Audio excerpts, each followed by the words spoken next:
আসসালামু আলাইকুম। অনলাইন স্কুলের নিয়মিত আয়োজনে স্বাগত জানাচ্ছি আমি ইলিয়াস আহমেদ। আমাদের আজকের টপিক ক্লাস 8 এর ইংরেজি বিষয়ের এক্সপেরিয়েন্স 4 এর প্যারাফ্রেজিং অ্যান্ড রিফ্রেজিং অ্যাক্টিভিটি 4.3.1। প্রিয় শিক্ষার্থীরা, আমরা বরাবরের মতোই অষ্টম শ্রেণীর ইংরেজি বিষয় নিয়ে ধারাবাহিকভাবে লাইভ ক্লাস এবং আমরা ভিডিও ক্লাস আপলোড করব ইনশাআল্লাহ। আমাদের সাথে নিয়মিত থাকবে এবং ভিডিওটি শেয়ার করে অন্যকে দেখার সুযোগ করে দেবে। অনলাইন স্কুলের নিয়মিত আয়োজনে প্রত্যেকের সাথে থাকবে এই প্রত্যাশায় আমাদের আজকের লাইভ ক্লাসটি শুরু করছি। আমাদের আজকের ক্লাসটি মূলত অষ্টম শ্রেণীর ইংরেজি বিষয়ের এক্সপেরিয়েন্স 4 এর প্যারাফ্রেজিং অ্যান্ড রিফ্রেজিং এর উপর অ্যাক্টিভিটি 4.3.1 নিয়ে আমরা আলোচনা করব। তো প্রিয় শিক্ষার্থীরা, একটু দেখে নিই আমাদের সাউন্ড ক্লিয়ার আছে কিনা এবং আমরা একটু 1 মিনিট অপেক্ষা করি আমাদের সাথে কে কে যুক্ত আছে।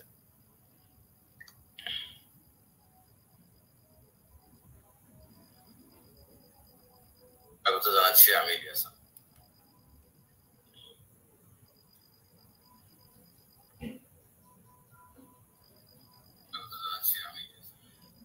ওকে, সাউন্ড ওকে আছে। তো আমরা আজকে আলোচনা করব, আমাদের টাইটেলে দেওয়া আছে, অলরেডি শিরোনামে আমরা দিয়ে দিয়েছি আজকের চ্যাপ্টার প্যারাফ্রেজিং এবং রিফ্রেজিং এর অ্যাক্টিভিটি 4.3.1 নিয়ে। আমরা একটু অপেক্ষা করব, আমাদের সাথে দু একজন যদি যুক্ত হয় এবং আমাদের রেসপন্স করো তাহলে আমাদের জন্য লাইভ ক্লাসটি আরো ফ্রুটফুল হবে এবং তোমাদের আশা করি ভালো লাগবে। তো আমরা একটু অপেক্ষা করব, যদি কেউ যুক্ত হয় তাহলে ভালো, না যুক্ত হলে আমরা ক্লাস চালিয়ে যাব এবং তোমরা পরবর্তীতে এই ভিডিও ক্লাসটি অনায়াসে দেখতে পারবে, লাইভ ক্লাসটি থাকবে। ওকে, আমাদের আজকের টপিক আবারও বলছি, প্যারাফ্রেজিং অ্যান্ড রিফ্রেজিং এর অ্যাক্টিভিটি 4.3.1 অষ্টম শ্রেণীর ইংরেজি বিষয়। প্রিয় শিক্ষার্থীরা, আমরা আর 30 সেকেন্ড দেখব, তারপরে আমরা ক্লাসটি শুরু করব। তো আমরা নিয়মিতভাবে ইনশাআল্লাহ চেষ্টা করব, বিশেষ করে শুক্রবার এবং শনিবার আমরা লাইভ ক্লাসটি নিয়মিত নেওয়ার চেষ্টা করব, আর অন্য দিনগুলোতে আমরা রেকর্ডেড ভিডিও বা অন্য কোনো ভিডিও দেওয়ার চেষ্টা করব ইনশাআল্লাহ। আমাদের ধারাবাহিকভাবে থাকবে অষ্টম শ্রেণীর ইংরেজি বিষয়ের প্রত্যেকটি চ্যাপ্টারের, বিশেষ করে যেগুলো কঠিন চ্যাপ্টার মনে হয়, যেগুলো বুঝতে প্রবলেম হয়, সব চ্যাপ্টারগুলো নিয়ে আমরা আলোচনা করব ধারাবাহিকভাবে ইনশাআল্লাহ। তো আমাদের সাথে ইতিমধ্যে আরো কয়েকজন যুক্ত হয়েছে, আমরা দেখতে চাই আরো কে কে যুক্ত হয় আমাদের সাথে। তোমরা কে কোথা থেকে যুক্ত হচ্ছ একটু কমেন্ট করে জানিয়ে দিবে। প্রিয় শিক্ষার্থীরা, তোমরা কে কোথা থেকে যুক্ত হচ্ছ বা কে কোথা থেকে দেখছো কমেন্ট সেকশনে জানিয়ে দিবে এবং অবশ্যই আমাদের ভিডিওটি তোমরা শেয়ার করে দিবে ফেসবুক কিংবা গ্রুপে, যাতে অন্যরা দেখার সুযোগ পায়। আমাদের এই ভিডিওটি লাইভ ক্লাসটি ইউটিউবে পাওয়া যাবে। আমাদের ইউটিউব চ্যানেলের নাম Samiha online school. Samiha online school YouTube চ্যানেলেও তোমরা এই ভিডিওটি দেখতে পাবে। ওকে, আমরা তাহলে আর অপেক্ষা করব না, let's start our today's class. ইতিমধ্যে আমরা বলেছি আমাদের আজকের বিষয় হলো প্যারাফ্রেজিং এবং রিফ্রেজিং, অর্থাৎ এক্সপেরিয়েন্স 4 এর প্যারাফ্রেজিং এবং রিফ্রেজিং এর অ্যাক্টিভিটি 4.3.1 নিয়ে। আমরা এর আগে দুটি ক্লাস নিয়েছি এই বিষয়ে, এই এক্সপেরিয়েন্সের অর্থাৎ প্যারাফ্রেজ এবং রিফ্রেজের। তো আজকে আমরা আলোচনা করব এখান থেকে, অর্থাৎ 4.3.1টি নিয়ে আলোচনা করব। ওকে, প্রথমে আমরা শিক্ষার্থীদের জন্য যে ডিরেকশনটি দেওয়া আছে এটা আমরা একটু মনোযোগ সহকারে পড়ে নেই। নাও, এখন read the following note on the techniques of paraphrasing a text. এখানে বলছে এখন পড়ো the following note, নিচের নোটটি, on the technique of the paraphrasing and rephrasing text, অর্থাৎ প্যারাফ্রেজিং এবং রিফ্রেজিং করার, প্যারাফ্রেজিং এ টেক্সট করার যে কৌশল, সেই কৌশলের উপরে দেওয়া নিচের নোটটি পড়ো। দেওয়া আছে কোথায়? In the box given below, নিচে দেওয়া বক্সের ভিতরে। দেন তারপরে ইন পেয়ার্স অর গ্রুপস, তারপরে দলে অথবা জোড়ায়, ডিসকাস আলোচনা করো, what you have learn from the note, তারপর দলে এবং অথবা জোড়ায় তোমরা আলোচনা করো যে এই নোট থেকে তোমরা কি শিখলে। লেটার, পরে শেয়ার ইয়োর আন্ডারস্ট্যান্ডিং, তারপরে তোমার যে বোঝাটা বা বুঝতে পারাটা এটা শেয়ার করো উইথ দ্য হোল ক্লাস, পুরো ক্লাসের সাথে, ওকে, বা শ্রেণীকক্ষে। তো আশা করি টেক্সটের যে ডিরেকশনটি দেওয়া আছে তোমাদের জন্য সেই ডিরেকশনটা বুঝতে পেরেছো। তো ডিরেকশনটা এখানে কিন্তু বাংলা দেওয়া আছে, আমরা এটা পড়ে নিতে পারি।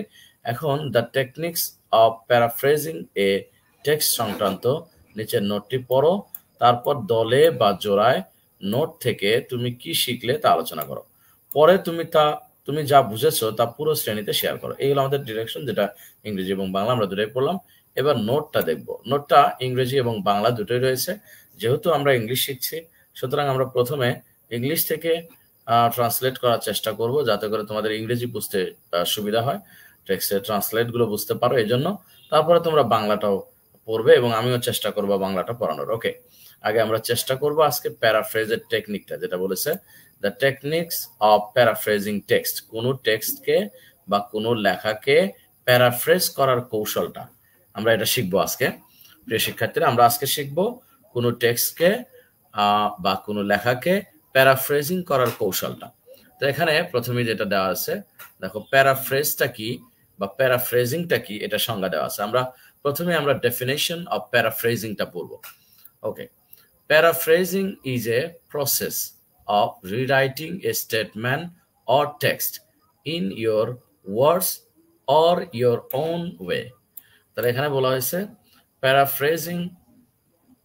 Paraphrasing is a process of rewriting, অর্থাৎ প্যারাফ্রেজিং হলো একটি প্রক্রিয়া অফ রিরাইটিং, পুনরায় লেখার, এ স্টেটমেন্ট অর টেক্সট, অর্থাৎ কোনো টেক্সট বা স্টেটমেন্টকে পুনরায় লেখার প্রক্রিয়া, ইন ইয়োর ওন ওয়ার্ডস, তোমার নিজের ভাষায় বা নিজের কথায়, অ্যান্ড ইয়োর ওন ওয়ে, এবং তোমার নিজের মতো করে।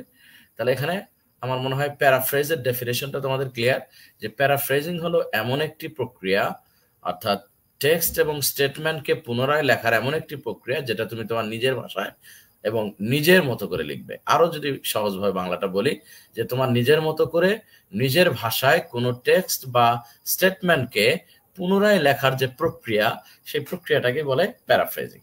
অর্থাৎ আমি আরেকটু যদি ক্লিয়ার করি, তাহলে বিষয়টা হলো যে কোনো একটা লেখা থাকবে, এসে থাকবে, প্যারাগ্রাফ থাকতে পারে, কোনো একটা টেক্সট থাকবে, সেই টেক্সটটার তুমি নিজের মতো করে নিজের ভাষায় বলতে বাংলায় নয়, নিজের মতো করে বলতে তোমার যে শব্দগুলো দেওয়া আছে সেই শব্দের মতো না করে একটু নিজের মতো করে, যেভাবে কথাগুলো সাজানো আছে সেভাবে না লিখে একটু নিজের মতো করে।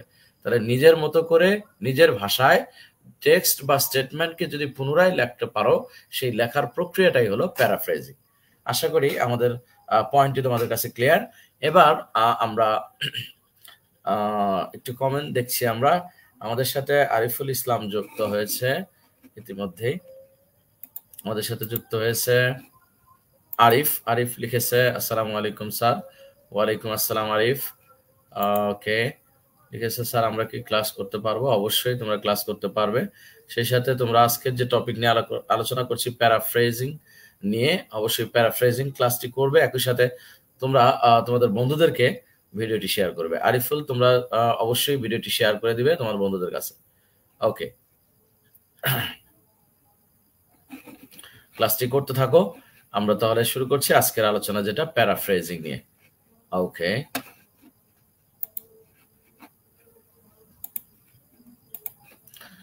তো আমরা প্যারাফ্রেজিং এর ডেফিনেশন বা প্যারাফ্রেজিং কাকে বলে এটা শিখলাম। এবার আমরা পরের লাইনটা দেখি, when you paraphrase any text, তুমি যখন কোনো টেক্সটকে প্যারাফ্রেজ করবে, the first thing you need to do, তোমার প্রথম যে জিনিসটা করা উচিত সেটা হলো is to understand the meaning of the text, ওই টেক্সটের মিনিংটা ভালোভাবে বোঝা। আশা করি সেটা ক্লিয়ার।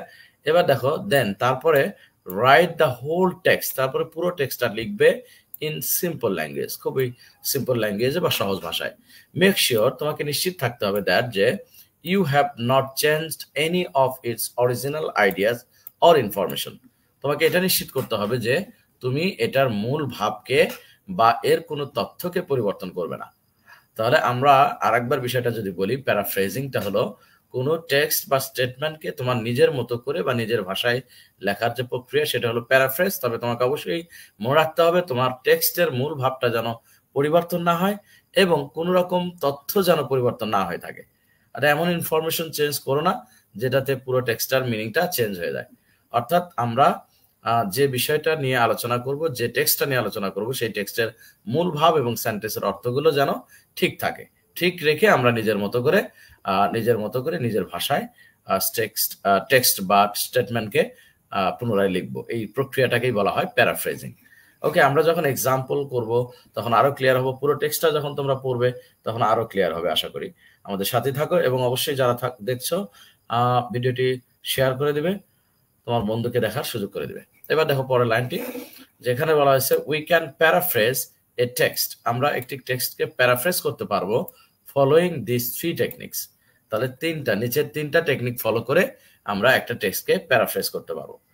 তাহলে আমরা কয়টা টেকনিক পাইলাম? 3টা টেকনিক। অর্থাৎ আমরা যদি 3টা টেকনিক বা কৌশল প্রয়োগ করি তাহলে আমরা যে কোনো একটি টেক্সটকে প্যারাফ্রেজ করতে পারবো। তার 1 নাম্বার টেকনিক হলো, এ নাম্বার যে টেকনিক দেওয়া আছে 1 নাম্বার, সেটা হলো বাই ইউজিং সিনোনিম, অর্থাৎ সিনোনিম ব্যবহারের মাধ্যমে। দ্য সিনোনিম মিনস হলো সমার্থক শব্দ। তাহলে সিনোনিম মিন হলো সমার্থক শব্দ, অর্থাৎ সমার্থক শব্দ ব্যবহার করে আমরা কোনো টেক্সটকে প্যারাফ্রেজ করতে পারবো। তাহলে 3টা কৌশলের মধ্যে একটি কৌশল বা টেকনিক হলো কোনো সিনোনিম বা সমার্থক শব্দ ব্যবহারের মাধ্যমে প্যারাফ্রেজ করা। চলো তাহলে সমার্থক শব্দ প্যারাফ্রেজ করবো কিভাবে? সমার্থক শব্দ দিয়ে ইউ ক্যান ইউজ ওয়ার্ডস, তুমি শব্দ ব্যবহার করতে পারো উইথ সিমিলার মিনিং, একই ধরনের অর্থ যেগুলো হয় সেগুলো দিয়ে, টু রিপ্লেস দ্য অরিজিনাল ওয়ার্ডস, মূল শব্দকে প্রতিস্থাপন করে বা পরিবর্তন করে একই জাতের বা একই অর্থের শব্দ ব্যবহার করে তুমি প্যারাফ্রেজ করতে পারো। অর ফ্রেজেস, শব্দ বা ফ্রেজ ব্যবহার করতে পারো তুমি টু প্যারাফ্রেজ এ টেক্সট, কোনো টেক্সটকে প্যারাফ্রেজ করার জন্য। তাহলে এখানে যেটা বলা হয়েছে যে ইউজিং সিনোনিম, অর্থাৎ সিনোনিম ব্যবহার করার মাধ্যমে তুমি কোনো টেক্সটকে প্যারাফ্রেজ করতে পারো। সেই সিনোনিমটা কিভাবে ইউজ করবে? তুমি টেক্সটের ভিতরে যে ওয়ার্ডটি সমার্থক শব্দ তুমি খুঁজে পাচ্ছ বা সমার্থক শব্দ তুমি জানো, সেই শব্দটি রিপ্লেস করতে হবে। অরিজিনাল ওয়ার্ডটা বা ফ্রেজটাকে রিপ্লেস করে তুমি একটি সিনোনিম বা সিনোনিম ফ্রেজ ইউজ করবে, একই সমার্থক শব্দের ইউজ করবে, যাতে তোমার টেক্সটটা ভাষাটা অর্থটা ঠিক থাকে। এগুলো ইউজিং সিনোনিম, অর্থাৎ সমার্থক শব্দ পরিবর্তনের মাধ্যমে, শব্দ পরিবর্তনের মাধ্যমে আমরা একটা টেকনিক বা একটা কৌশল ব্যবহার করে প্যারাফ্রেজ করতে পারবো। আশা করি এই কথাটা ক্লিয়ার। এবার আমরা একটু বলেছে ফর এক্সাম্পল, উদাহরণটা দেখি। উদাহরণ দেখলে তোমরা আরো ক্লিয়ার হবে। যেমন এখানে দেখো একটি টেক্সট দেওয়া আছে, ফজলুল হক was a great leader. Fazlul Huq হল একজন মহান নেতা। He is well known as Shere Bangla too, তিনি শেরে বাংলা নামেও খুবই পরিচিত। হিজ ফাদার, তার বাবা, ওয়াজ এ প্লেডার অ্যাট বরিশাল বার, তার বাবা বরিশাল বারের একজন আইনজীবী। প্লেডার শব্দের অর্থ হলো আইনজীবী। ইন হিজ চাইল্ডহুড, তার শৈশবকালে, হি ওয়াজ এ মেরিটোরিয়াস বয়, তো শৈশবকালে তিনি ছিলেন একজন মেধাবী বালক। এখানে মেরিটোরিয়াস শব্দের অর্থ হলো মেধাবী। হিজ ফাদার, তার বাবা, ওয়াজ গ্ল্যাড, খুবই আনন্দিত হয়েছিল, খুশি হয়েছিল। গ্ল্যাড শব্দের অর্থ হলো খুশি বা আনন্দিত হওয়া। To see the extraordinary, অসাধারণ মেমোরি, স্মৃতি দেখে, অফ হিজ সান, তার পুত্রের অসাধারণ স্মৃতিশক্তি দেখে তার বাবা খুবই আনন্দিত হয়েছিল। এইগুলো আমাদের টেক্সট। এখান থেকে এই পর্যন্ত টেক্সটটা দেওয়া আছে। এই টেক্সটটাকে প্যারাফ্রেজ করতে গেলে শব্দ ইউজিং সিনোনিম, অর্থাৎ সিনোনিম ব্যবহার করার মাধ্যমে প্যারাফ্রেজ করতে গেলে তাহলে আনসারটা কিরকম দাঁড়ায় আমরা একটু দেখি। After using synonym of the words, অর্থাৎ শব্দের সিনোনিম ব্যবহার করার মাধ্যমে দ্য টেক্সট উইল বি, এই টেক্সটটা হবে এরকম। অর্থাৎ প্যারাফ্রেজ করলে সিনোনিম চেঞ্জ করে তাহলে সেন্টেন্স গুলো হবে এরকম। এখানে রয়েছে, দেখো উপরের সেন্টেন্সটা একটু খেয়াল করবে। এখানে রয়েছে ফজলুল হক ওয়াজ এ গ্রেট লিডার, এখানে কিন্তু এই লাইনটা ঠিক রাখা হয়েছে, ফজলুল হক ওয়াজ এ গ্রেট লিডার একইভাবে রাখা হয়েছে। He is well known as Shere Bangla too, তিনি শেরে বাংলা নামে পরিচিত, এই লাইনটাও সেম রেখেছে। এগুলো পরিবর্তন করার মতো আসলে নয়, এগুলো পরিবর্তন করলে মিনিং চেঞ্জ হয়ে যাবে, এজন্য পরিবর্তন করার মতো নয়। এবার পরের লাইন দেখো, his father was A pleader, এখানে চেঞ্জ করে বলা হয়েছে his father was a lawyer. তাহলে এখানে উপরের টেক্সটে দেখো his father was A pleader, আইনজীবী ছিলেন, এখানে ব্যবহার করা হয়েছে লয়ার। অর্থাৎ এই যে প্লেডারের পরিবর্তন করে রিপ্লেস করে সমার্থক শব্দ ব্যবহার করা হয়েছে লয়ার। অ্যাট বরিশাল বার, বরিশাল বারের একজন আইনজীবী ছিলেন। ইন হিজ চাইল্ডহুড, তার শৈশবকালে, উপরের লাইনেও দেখবা ইন হিজ চাইল্ডহুড লেখা আছে। হি ওয়াজ মেরিটোরিয়াস বয় লেখা আছে, এখানে চেঞ্জ করে এ ট্যালেন্টেড বয় লেখা হয়েছে, অর্থাৎ এখানে পরিবর্তনটা করা হয়েছে এ ট্যালেন্টেড। এখানে রয়েছে মেরিটোরিয়াস এবং এটা পরিবর্তিত করে অর্থাৎ সিনোনিম ব্যবহার করা হয়েছে talented boy. His father was delighted, এখানে ছিল হলো গ্ল্যাড, এখানে সেটা সমার্থক শব্দ ব্যবহার করা হয়েছে delighted. To see the extraordinary, এখানে ছিল উপরে এক্সট্রা অর্ডিনারি, এখানে দেখো লেখা হয়েছে এক্সেপশনাল সমার্থক শব্দ মেমোরি অফ হিজ সান।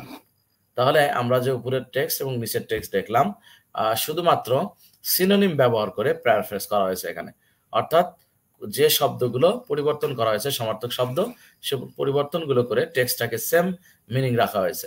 তাহলে আমরা এইভাবেও টেক্সটটাকে প্যারাফ্রেজ করতে পারি সিনোনিম ব্যবহারের মাধ্যমে, সমার্থক শব্দ রিপ্লেস করার মাধ্যমে।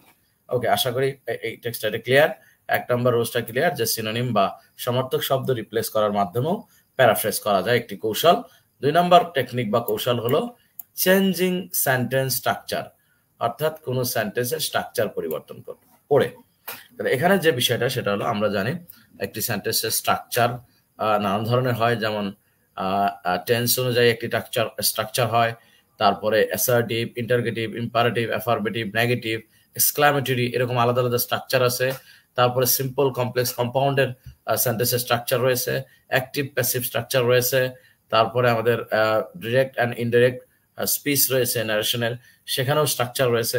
তো একটা সেন্টেন্সের অনেকগুলো স্ট্রাকচার থাকে, এখানে যে কৌশলটা বলা হয়েছে যে স্ট্রাকচারটা পরিবর্তনের মাধ্যমে, সেন্টেন্সের স্ট্রাকচার পরিবর্তনের মাধ্যমেও প্যারাফ্রেজ করা যায়। 2 নম্বর কৌশল এটা। তো আমরা দেখি কৌশলে কি এক্সপ্লেন করা হয়েছে এখানে, এটা একটু পড়ে নেই। টু প্যারাফ্রেজ এ টেক্সট, কোন টেক্সটকে প্যারাফ্রেজ করতে you can change the structure of a sentence, তুমি একটা সেন্টেন্সের স্ট্রাকচারটা পরিবর্তন করতে পারো, অথবা রিঅর্ডার, পুনরায় সাজাতে পারো the words of a sentence, কোন সেন্টেন্সের শব্দগুলোকে পুনরায় সাজিয়ে লেখা, অথবা সেন্টেন্সের স্ট্রাকচার পরিবর্তনের মাধ্যমেও তুমি প্যারাফ্রেজ করতে পারো, এটা বলা হয়েছে এখানে। বাট কিন্তু ইউ ক্যানট চেঞ্জ, তুমি পরিবর্তন করতে পারবে না the meaning of the sentence, সেন্টেন্সের অর্থটা। তাহলে তুমি সেন্টেন্সের স্ট্রাকচার চেঞ্জ করতে পারো, সেন্টেন্সকে রিঅর্ডার করতে পারো বা পুনরায় লিখতে পারো, কিন্তু সেন্টেন্সের মিনিংটা যেন, ভাবটা যেন পরিবর্তন না হয়। ফর এক্সাম্পল, এখানে সেন্টেন্স স্ট্রাকচারের উদাহরণ হিসেবে রিড দ্য ফলোইং টেক্সট, নিচের টেক্সটটা পড়ো। নিচের টেক্সটটা দেখলে আমরা বুঝবো যে কিভাবে স্ট্রাকচার পরিবর্তন করে প্যারাফ্রেজ করা হয়েছে। 2 নম্বর টেকনিক যেটা, স্ট্রাকচার, সেন্টেন্সের স্ট্রাকচার পরিবর্তন করে প্যারাফ্রেজ করা। আমরা একটু দেখে নেই আমাদের সাথে আরো কেউ যুক্ত হয়ে কোনো কমেন্ট করলো কিনা। যে যেখান থেকে দেখছো আমাদের সাথে অবশ্যই লাইভটি শেয়ার করবে এবং কে কোথা থেকে দেখছো কমেন্ট করে জানিয়ে দিবে। ওকে, তাহলে আমরা এখানে যেটা দেখছি সেটা হলো এই যে 2 নম্বর টেকনিক, যে সেন্টেন্সের স্ট্রাকচার পরিবর্তন করে যে প্যারাফ্রেজ করা যায়, তার একটা এক্সাম্পল দেওয়া হয়েছে এখানে। আমরা আগে এক্সাম্পল টেক্সটটা পড়ি। এক্সাম্পল টেক্সট এখান থেকে এই পর্যন্ত, এটাকে পড়ে নেই। Miss Nazmun Nahar is a teacher, Miss Nazmun Nahar একজন শিক্ষক। এখানে একটু টেক্সটটা দেখি। Miss Nazmun Nahar is a teacher, Miss Nazmun Nahar একজন শিক্ষক। She has to work a lot, তাকে অনেক কাজ করতে হয়। Because of her tight work schedule, তার দীর্ঘ বা কঠোর সময়সূচির কারণে, তাহলে তার কঠোর সময়সূচির কারণে তাকে অনেক কাজ করতে হয়। কঠোর সময়সূচির কারণে শি ফিলস এক্সজস্টেড, সে খুবই ক্লান্ত বোধ করে। অ্যান্ড দ্যাট ইজ ওয়াই, এই কারণে শি নিডস লেজার টাইম, তার অবসর সময়ের প্রয়োজন। ফর রিল্যাক্সেশন অ্যান্ড রিক্রিয়েশন, একটু স্বস্তি এবং বিনোদনের জন্য তার অবসর টাইমের প্রয়োজন। এই যে টেক্সটটা পড়লাম, এই টেক্সটটাকে after changing the structure of the সেন্টেন্সের স্ট্রাকচার চেঞ্জ করে এই টেক্সটের প্যারাফ্রেজটা হবে, নিচে দেওয়া আছে। এখানে দেখো, Miss Nazmun Nahar is a teacher, এই লাইনটা কিন্তু পরিবর্তন করা হয় নাই, কারণ এখানে পরিবর্তন করলে অর্থটা ঠিক থাকবে না। বাট এই যে Nazmun Nahar is a teacher, full স্টপের পর দেখো she has to work a lot, তাকে অনেক কাজ করতে হয়। এই দুইটা সেন্টেন্সকে অ্যান্ড দিয়ে যুক্ত করে দেওয়া হয়েছে। তাহলে দুইটা সিম্পল সেন্টেন্সকে অ্যান্ড দিয়ে যুক্ত করলে ওই সেন্টেন্সটি হয়ে যায় কম্পাউন্ড সেন্টেন্স। তাহলে একটি সেন্টেন্সের স্ট্রাকচার চেঞ্জ হয়ে গেল, সিম্পল সেন্টেন্সটাকে কম্পাউন্ড সেন্টেন্সে পরিণত করা হলো। এই যে স্ট্রাকচার চেঞ্জটা, এই চেঞ্জের মাধ্যমে প্যারাফ্রেজ করা যায়। Miss Nazmun Nahar is a teacher and she has a lot of duties, Nazmun Nahar একজন শিক্ষক এবং তার অনেকগুলো দায়িত্ব রয়েছে। এখানে অ্যান্ড যুক্ত করা সেন্টেন্সটিকে কম্পাউন্ডে পরিণত করে চেঞ্জ করা হয়েছে। পরের সেন্টেন্স দেখো, because of her tight work schedule, তার দীর্ঘ কঠোর সময়সূচি কারণে she feels exhausted, সে খুবই ক্লান্তি বোধ করে, and that is why she needs leisure time for relaxation and recreation. এই লাইনটা দেখো কিভাবে করেছে, sometime, এখানে শব্দটা চেঞ্জ করে লেখা হয়েছে sometimes, মাঝে মাঝে she feels, সে অনুভব করে exhausted, ক্লান্তি, as she has a tight work schedule, যেহেতু তার টাইট ওয়ার্ক শিডিউল রয়েছে। তাহলে মাঝে মাঝে সে ক্লান্তি বোধ করে, যেহেতু তার exhausted, ক্লান্তি বোধ করে, as she has a tight work schedule, যেহেতু তার কঠোর সময়সূচি কাজের রয়েছে। তাহলে এই লাইনটা খেয়াল করো, এখানে লেখা আছে বিকজ অফ, আর উপরে লাইন দেখো এখানে because of her tight work schedule she feels exhausted, এখানে লেখা আছে sometimes she feels exhausted as she has A tight work schedule. তাহলে এখানে রয়েছে ছিল হলো সিম্পল সেন্টেন্স, সেটাকে এখানে কমপ্লেক্সে করা হয়েছে, she feels exhausted as she has A tight work schedule. তাহলে একটি স্ট্রাকচার চেঞ্জ করে ফেলা হয়েছে, একই সাথে এখানে ফুল স্টপ দিয়ে এখান থেকে আরেকটি সেন্টেন্স তৈরি করা হয়েছে। দেখো এইটা পরে দেখো যে দ্যাট ইজ ওয়াই লেখা ছিল, এখানে লিখছে দিস ইজ দ্য রিজন, লিখে তারপরে শি নিডস লেজার টাইম লেখা আছে এখানে, এখানেও কিন্তু ঠিকই রাখা হয়েছে leisure time for relaxation and recreation. তাহলে এখানে অ্যান্ড ডিএ, এই যে and DA that is Y দিয়ে শুরু হয়েছিল, সেটাকে সিম্পলি লেখা হয়েছে this is the reason she needs the leisure time for relaxation and recreation. তাহলে আমরা এখানে যেটা দেখলাম সেটা হলো স্ট্রাকচার পরিবর্তন করে, একটা সেন্টেন্সের স্ট্রাকচার পরিবর্তন করেও রিফ্রেজিং করা যায়। সেই স্ট্রাকচারটা হতে পারে সিম্পল কমপ্লেক্স বা অ্যাফার্মেটিভ নেগেটিভ, কিংবা ডিগ্রি চেঞ্জ, কিংবা তোমার অ্যাসার্টিভ থেকে ইন্টারগেটিভ বা ইন্টারগেটিভ থেকে অ্যাসার্টিভ, কিংবা এটা হতে পারে অ্যাক্টিভ থেকে প্যাসিভ, কিংবা ডিরেক্ট থেকে ইনডাইরেক্ট স্পিচ।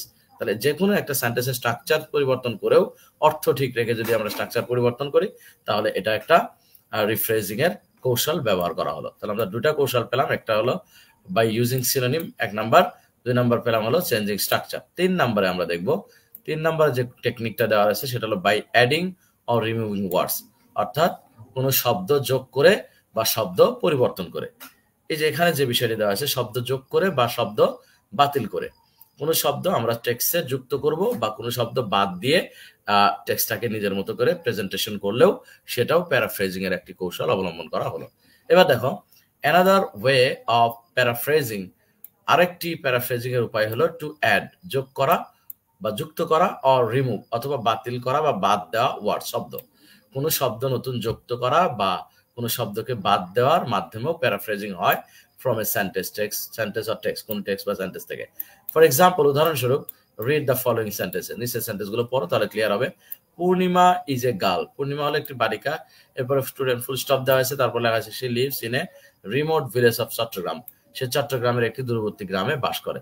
তাহলে এই যে দুটি সেন্টেন্স, এই দুটি সেন্টেন্সকে নিচে দেখো কিভাবে এটার আনসার লেখা হয়েছে। Purnima is from a remote village of Chittagong, direct লেখা হয়েছে। এখানে দেখো লিভ শব্দকে বাতিল করা হয়েছে, গার্লস শব্দ এখানে বাতিল করা হয়েছে, করে এই সেন্টেন্সটিকে একটি ছোট সেন্টেন্সে রূপান্তর করা হয়েছে। Purnima is from a remote village of Chittagong, আর উপরে ছিল পূর্ণিমা হলো একটি বালিকা, সে দূরবর্তী বা দূরের একটি গ্রামে বাস করে। তার দুটি সেন্টেন্সকে একটি সিম্পলে সহজ সেন্টেন্সে পরিণত করা হয়েছে, সেন্টেন্সটিকে ছোট করে অর্থাৎ শব্দ কমিয়ে। এবার পরের লাইন দেখো, শি হ্যাজ মেনি ড্রিমস, তার অনেক স্বপ্ন আছে। সেন্টেন্স এখানে শেষ। অন অফ হার ড্রিমস, তার একটা অন্যতম স্বপ্ন ইজ দ্যাট হলো ওয়ান ডে, একদিন, she will have her own identity, তার নিজস্ব একটা পরিচিতি হবে, অ্যান্ড সাপোর্ট হার ফ্যামিলি, এবং সে তার পরিবারকে সাপোর্ট করবে। অনেক বড় একটা সেন্টেন্স, এখানে এই সেন্টেন্সটিকে চেঞ্জ করা হয়েছে কিছু শব্দ পরিবর্তন করে।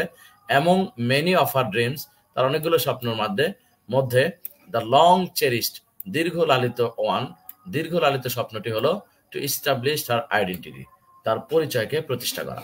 তাহলে এখানে বলছে অনেকগুলো স্বপ্নের মধ্যে তার দীর্ঘ লালিত স্বপ্ন হলো তার পরিচিতিকে প্রতিষ্ঠা করা। আর ওখানে বলেছিল শি হ্যাজ মেনি ড্রিম, তার অনেক স্বপ্ন আছে, তার একটা অন্যতম স্বপ্ন হলো একদিন সে তার আইডেন্টিটি পাবে এবং তার পরিবারকে সাপোর্ট করবে। এই কথাগুলোকে কিছু শব্দ পরিবর্তন করে বা বাদ দিয়ে এই সেন্টেন্সে পরিণত করা হয়েছে। এবার পরের সেন্টেন্স দেখো, ডিউ টু পভার্টি, দরিদ্রতার কারণে, sometimes she feels it challenging to fulfil her dream, তার স্বপ্ন পূরণটাকে চ্যালেঞ্জিং হিসেবে মাঝে মাঝে অনুভব করে। সুতরাং এখানে লিখছে she plans to earn money. এখানে দেখো সেন্টেন্সটা ছোট ছিল, এটাকে আরো শব্দ যুক্ত করা হয়েছে, ওয়ার্ড যুক্ত করে লেখা হয়েছে যে as also she plans to earn money, এছাড়াও সে টাকা আয় করার প্ল্যান করেছে, অ্যান্ড হেল্প হার ফ্যামিলি, তার পরিবারকে সাহায্য করার জন্য। বাট ডিউ টু পভার্টি, কিন্তু দারিদ্রতার কারণে, শি ফাইন্ডস ইট চ্যালেঞ্জিং, সেটাকে চ্যালেঞ্জ হিসেবে পেয়েছে টু ফুলফিল হার ড্রিম, তার স্বপ্ন পূরণ করতে এটা একটা চ্যালেঞ্জিং হয়েছে তার সামনে। তাহলে এই যে শব্দগুলো আমরা এখানে উদাহরণ দেখলাম, এখানে টেক্সট দেওয়া আছে, তার এক্সাম্পল দেখলাম। এটা হলো 3 নাম্বার টেকনিক, যে শব্দ বাদ দিয়ে কিংবা শব্দ যুক্ত করে আমরা প্যারাফ্রেজিং করতে পারি। এই হলো 3টা কৌশল। 3টা কৌশলে আবার বলছি আমি। 1 নাম্বার হলো ইউজিং সিনোনিম, অর্থাৎ কোনো টেক্সটের সমার্থক শব্দ ব্যবহার করার মাধ্যমে। 2 নাম্বার কৌশল হলো সেন্টেন্সের স্ট্রাকচার পরিবর্তন করে। 3 নাম্বার কৌশল হলো কোনো শব্দ যুক্ত করে বা কোনো শব্দ বাদ দিয়ে টেক্সটটাকে আমরা প্যারাফ্রেজিং করতে পারবো। এবার দেখে নিচ্ছি আর কি কথা লেখা আছে। হিয়ার এখানে expression like Purnima is a girl, এখানে ব্যাখ্যা করছে আর কি, যে এখানে অভিব্যক্তিটা যেমন পূর্ণিমা একটি বালিকা and one of her dreams are remove, এবং পূর্ণিমা একটি বালিকা এবং তার একটি স্বপ্ন, এটাকে বাদ দেওয়া হয়েছে। অন দ্য আদার হ্যান্ড, অপরদিকে expression like among many of her dreams, তার স্বপ্নগুলোর মধ্যে, এই যে এই ফ্রেজটা, এটা আরো কি করা হয়েছে, অলসো যুক্ত করা হয়েছে। But and plants are added, অর্থাৎ এই বাট অ্যান্ড প্লান্টস অ্যাডেড, তাহলে among many of her dreams এবং অ্যান্ড প্লান্টস এই শব্দ দুটি যুক্ত করা হয়েছে, অর্থাৎ এই শব্দ দুটি বা ফ্রেজ দুটি যুক্ত করা হয়েছে আর এই ফ্রেজটি বাদ দেওয়া হয়েছে। এটা আমরা আগে যে টেক্সটটা করলাম উপরের, এই টেক্সট দুইটা আনসার করলাম, তার ব্যাখ্যা দেওয়া হয়েছে এখানে। Okay, last and finishing final touch. সুতরাং টু প্যারাফ্রেজ এ টেক্সট, কোন টেক্সটকে প্যারাফ্রেজ করতে you have to use synonym, তোমাকে সিনোনিম ইউজ করতে হবে। চেঞ্জ স্ট্রাকচার পরিবর্তন করতে হবে। And add or remove words, কোন শব্দ যুক্ত বা কোন শব্দ বাতিল করতে প্রয়োজন হতে পারে। But you cannot change the information, তুমি কিন্তু তথ্য পরিবর্তন করতে পারবে না। অ্যান্ড দ্য অরিজিনাল মেসেজ বা মূল যে বার্তা অফ দ্য টেক্সটের যে মূল মেসেজ, মূল বার্তা, সেটা পরিবর্তন করতে পারবে না। We may conclude by saying that, আমরা এটাকে একটি পরিসমাপ্তি বা উপসংহার টেনে বলতে পারি যে প্যারাফ্রেজিং বলতে বোঝায় টু সাম টেকনিক্স, এমন কিছু কৌশল, to present the same idea, যেটা একই ধরনের ধারণাকে বা একই ধরনের আইডিয়াকে ইন ডিফারেন্ট ওয়ে, ভিন্ন উপায়ে উপস্থাপন করা। তাহলে পরিশেষে বা উপসংহারে এসে বলা হচ্ছে যে প্যারাফ্রেজ বলতে বোঝায় এমন একটি কৌশল যেটা একই ধরনের চিন্তা ভাবনাকে ভিন্ন উপায়ে উপস্থাপন করা। এটা হলো আসল কথা। তা আমরা এই প্যারাফ্রেজিং কি জিনিস, প্যারাফ্রেজিং যে 3টি কৌশল অবলম্বন করা হয়, এতক্ষণ এটা পড়লাম। আশা করি আগামী দিনে আরো এক্সাম্পল সহ তোমরা কিভাবে প্যারাফ্রেজ করবে সেটা বুঝতে পারবে। একই সাথে আজকে আমরা যেটা এতক্ষণ আলোচনা করলাম সেটা পুরোটাই বাংলায় এখানে দেওয়া আছে, নোট করা রয়েছে। প্যারাফ্রেজিং পুরোটাই দেওয়া আছে এখানে বাংলায়। তোমরা চাইলে আমি এটা বাংলাও পড়ে শোনাতে পারি। এতক্ষণ যেটা আলোচনা করলাম সেটা একবার বাংলাও পড়ে শোনাই, তোমাদের জন্য আরো ক্লিয়ার হবে। ওকে, প্যারাফ্রেজিং বলতে কোনো টেক্সট বা স্টেটমেন্টকে নিজের ভাষায় বা নিজের মতো করে পুনরায় লেখার প্রক্রিয়াকে বোঝায়। যখন তুমি কোনো টেক্সটের প্যারাফ্রেজিং করবে, লেখার যখন কোনো প্যারাফ্রেজিং করবে, তখন প্রথমে তোমার যেটা করতে হবে তা হলো সেই টেক্সটির অর্থ বোঝা, তারপর পুরো টেক্সটটি সহজ ভাষায় লেখা। আমার মনে হয় কথাগুলো ক্লিয়ার, যেটা আমি আগে ব্যাখ্যা করেছি। টেক্সটের অরিজিনাল ধারণা এবং তথ্য কোনো অবস্থাতেই পরিবর্তন করা যাবে না। নিচে উল্লেখিত 3টি উপায় অবলম্বন করে আমরা কোনো টেক্সটকে প্যারাফ্রেজ করতে পারবো। এখন একটু দেখে নেই 1 নম্বর কৌশল যেটা বলেছিলাম, সিনোনিম ব্যবহার করে। যেমন ধরো কোনো টেক্সটকে প্যারাফ্রেজিং করার জন্য তুমি একই ধরনের অর্থ বিশিষ্ট শব্দ দিয়ে অরিজিনাল ওয়ার্ড বা ফ্রেজকে প্রতিস্থাপিত করতে পারো। অর্থাৎ অরিজিনাল যে শব্দ দেওয়া আছে বা ফ্রেজ দেওয়া আছে তার পরিবর্তে একই ধরনের অর্থ দেয় এরকম শব্দ বা ফ্রেজ ব্যবহার করে আমরা প্যারাফ্রেজ করতে পারো। উদাহরণস্বরূপ এখানে দেওয়া আছে ফজলুল হক was a leader, he was a well known Sher Bangla. এটা কিন্তু আমি ইতিমধ্যে ব্যাখ্যা করেছি উপরের ভিডিওতে, তাহলে এটা আমি আর বললাম না। তো এবার দেখো সিনোনিম ব্যবহার করার পরে টেক্সটটি যেটা হয়েছে সেটাও এখানে দেওয়া হয়েছে, এক্সপ্লেইন করেছি আমি, এজন্য এটা পড়লাম না। এরপরে 2 নম্বর কৌশল যেটা সেন্টেন্সের গঠন পরিবর্তন। কোনো টেক্সটের প্যারাফ্রেজ করার জন্য তুমি সেন্টেন্সের গঠন পরিবর্তন করতে পারো বা সেন্টেন্সের শব্দগুলোকে পুনরায় সাজিয়ে নিতে পারো। একটা হলো তাহলে প্যারাফ্রেজ করতে, আর একটা টেকনিক যেটা 2 নাম্বার, সেটা হলো তুমি সেন্টেন্সের গঠন পরিবর্তন করতে পারো অথবা সেন্টেন্সের শব্দগুলোকে পুনরায় সাজিয়ে নিতে পারো, কিন্তু সেন্টেন্সের অর্থ পরিবর্তন করা যাবে না। উদাহরণ হিসেবে নিচে টেক্সট দেওয়া হয়েছে, যেমন Nazmun Nahar is a teacher, she has to work hard। এই দুইটা সেন্টেন্সকে একটা সিম্পল সেন্টেন্সে পরিণত করা হয়েছে। Miss Nazmun Nahar is a teacher and she has a lot of duties। অর্থাৎ দুটি সিম্পল সেন্টেন্সকে একটা কম্পাউন্ড সেন্টেন্সে রূপান্তর করা হয়েছে, সেন্টেন্সের স্ট্রাকচার পরিবর্তন করা হয়েছে। আমি কিন্তু এই দুটো টেক্সট ইতিমধ্যে ইংলিশে ব্যাখ্যা করেছি ওখানে। এবার দেখো, লক্ষ্য করো, এখানে সেন্টেন্সের গঠন পরিবর্তন হয়েছে কিন্তু অর্থ পরিবর্তন হয় নাই। সেন্টেন্স যদি খেয়াল করো ভালোভাবে। 3 নম্বর হলো শব্দ যোগ বা বিয়োগ করে। প্যারাফ্রেজিং এর আরেকটি উপায় হচ্ছে সেন্টেন্স বা টেক্সটে শব্দ যোগ করা বা বাদ দেওয়া। উদাহরণস্বরূপ নিচের সেন্টেন্সগুলো পড়ো। যেমন Purnima is a girl and she lives in a remote village. এখানে গার্ল শব্দ এবং গার্ল শব্দটা দেখো পরের আনসারে যেটা করা হয়েছে, Purnima is from a remote village of Chittagong. এখানে গার্ল শব্দ কিন্তু বাদ দেওয়া হয়েছে, অর্থাৎ শব্দ বাদ দেওয়া হয়েছে। আবার একই সাথে she has many dreams, one of her dream is that, এটার এই জায়গায় সেন্টেন্সটিকে, এই সেন্টেন্সটাকে লেখার আগে লেখা হয়েছে among many of her dreams, অর্থাৎ শব্দ আরো যুক্ত করা হয়েছে। তাহলে শব্দ বাদ দেওয়া বা শব্দ যুক্ত করার মাধ্যমেও প্যারাফ্রেজিং করতে পারবো। এখানে ব্যাখ্যা করা হয়েছে কিভাবে, যেটা আমি আগে ব্যাখ্যা করেছি। সুতরাং লাস্টের কথা যেটা, কোনো টেক্সট এর প্যারাফ্রেজ করতে হলে তোমাকে সিনোনিম ব্যবহার করতে হবে, সেন্টেন্সের গঠন পরিবর্তন করতে হবে এবং সেন্টেন্সের সাথে শব্দ যোগ করতে হবে। তাহলে তিনটা কৌশল আমরা এতক্ষণ যে যত কথাগুলো বললাম, সবগুলো কথার সারমর্ম হলো একটি টেক্সটকে, একটি লেখাকে আমরা যদি প্যারাফ্রেজিং করতে চাই, তাহলে অর্থাৎ নিজের মতো করে লিখতে চাই, নিজের ভাষায় লিখতে চাই, তাহলে অবশ্যই তিনটি টেকনিক অবলম্বন করতে হবে। একটি হলো সিনোনিম পরিবর্তন করে, অর্থাৎ সিনোনিম ইউজ করে সমার্থক শব্দ ব্যবহারের মাধ্যমে, আরেকটি হলো সেন্টেন্সের স্ট্রাকচার পরিবর্তনের মাধ্যমে, আরেকটি হলো নতুন শব্দ যুক্ত করে, শব্দ যুক্ত করে বা শব্দ পরিবর্তন করে, বাদ দিয়ে। এই দুটার মাধ্যমে আমরা প্যারাফ্রেজ করতে পারবো। শেষের কথা হলো যে অবশেষে বলতে পারি, প্যারাফ্রেজ বলতে বোঝায় একই ধারণাকে ভিন্নভাবে উপস্থাপন করা। অর্থাৎ প্যারাফ্রেজের আসল কথা হলো, আসল রহস্য হলো যে একই কথাকে ভিন্নভাবে উপস্থাপন করার যে কৌশলটা, সেই কৌশলটাই মূলত প্যারাফ্রেজ। আমরা একই ভাবনাকে, একই চিন্তাকে বিভিন্নভাবে প্রেজেন্টেশন করতে পারি, সেটাকে বলা হয় প্যারাফ্রেজিং। আমরা কিন্তু এই যে আজকের প্যারাফ্রেজিং নিয়ে ডিসকাস করলাম, তার আগে কিন্তু যে অ্যাক্টিভিটি গুলো করেছিলাম সেই ভিডিওগুলো আমাদের ফেসবুক পেজে দেওয়া আছে, তোমরা দেখে নিতে পারো। সেখানে কিন্তু আমরা কৌশল দেখেছি যে কিভাবে একটি গ্রাফ থেকে আমরা একটা টেক্সটে রূপান্তর করতে পারি, বা একটা টেক্সট থেকে কিভাবে গ্রাফ হয়, বা পাই চার্টের মাধ্যমে কিভাবে ইনফরমেশন প্রেজেন্টেশন করা যায়। অর্থাৎ একই কথা একটি পাই চার্টের মাধ্যমে যেমন প্রেজেন্টেশন করা যায় ভিজুয়াল লার্নারদের জন্য, একইভাবে যারা তোমার অডিও বেসড লার্নার, তাদের জন্য আবার তোমার টেক্সট পড়ার মাধ্যমেও অডিও বেসড লার্নারদের জন্য প্রেজেন্টেশন করা যায়। তাহলে একই জিনিস পাই চার্টের মাধ্যমে, গ্রাফ চার্টের মাধ্যমে, তারপরে টেক্সটের মাধ্যমে প্রেজেন্টেশন করা যায়। সুতরাং একই জিনিস ভিন্নভাবে উপস্থাপন করার প্রক্রিয়াটাই হলো মূলত আমাদের প্যারাফ্রেজিং। তো প্যারাফ্রেজিং এর ক্ষেত্রে আমরা তিনটি কৌশল যে রয়েছে, সেই তিনটি কৌশল নিয়ে আমরা এতক্ষণ আলোচনা করলাম। আশা করি তোমাদের এই ভিডিওটি ভালো লেগেছে এবং তোমরা বুঝতে পেরেছো টেক্সটিং প্যারাফ্রেজিংটা কি।